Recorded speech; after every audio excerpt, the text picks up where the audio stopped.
నేను ఇంట్లోకి వచ్చడము మా మనమని మాటలు ఒక్కరోజే విని పోవడం జరిగింది. ఆడ మీటింగు నవీన్ కుమార్ చెప్పుతుంటే ఆయన మొత్తం ప్లాన్ చెప్పినాక మొత్తం నా మైండ్లో పడిపోయింది.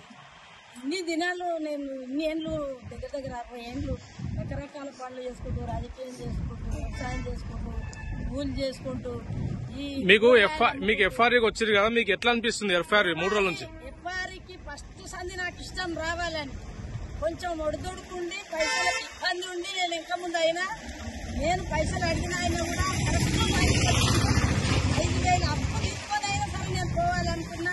తప్పకుండా 5,000 అప్పు తీసుకున్నా. ఎఫ్ఆర్ఈ మీటింగ్కి వచ్చిన ఎఫ్ఆర్ఈ మీటింగ్లో 3 రోజులు కూర్చున్నా. అసలు ఇల్లు ఏమైంది, పిల్లలు ఏమైంది అనేది లేదు. ఇంట్లో ఇంకా 5,000 పెట్టినా తక్కువే. ఆ నారేజ్ అనేది మైండ్కి బాగా పట్టింది. గౌత బాలస్వామి ఏం చెప్పిందంటే ఆయన ఉర్దూలో చెప్పిండు, మనకు సరిగ్గా అర్థం కాలే.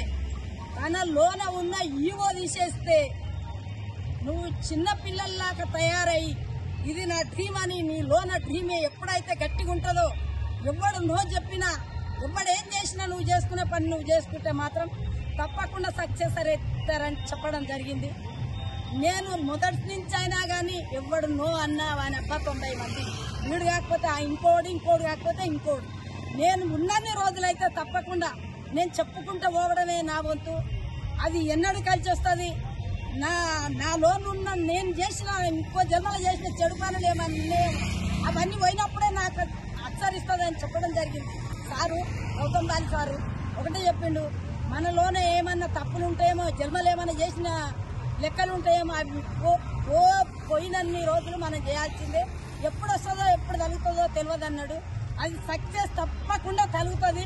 ప్రతి ఒక్కరు కూడా మొండిపడాలి.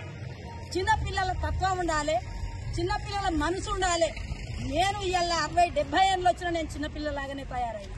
నేను ఎప్పుడైతే ఈ ఎస్టీలకు దిగి ఈ మీటింగ్లు ఎప్పుడైతే వింటున్నానో నేను చిన్న పిల్ల ఆడుకున్నట్టే, చిన్న పిల్ల చేసినట్టే, చిన్నపిల్ల మాట్లాడినట్టే మొత్తం నేను అట్లనే చేస్తున్నా సార్. నా డ్రీమ్ ఉంది.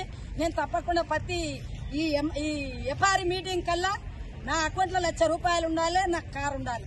నా డ్రీమ్ అదే సార్. Thank you madam.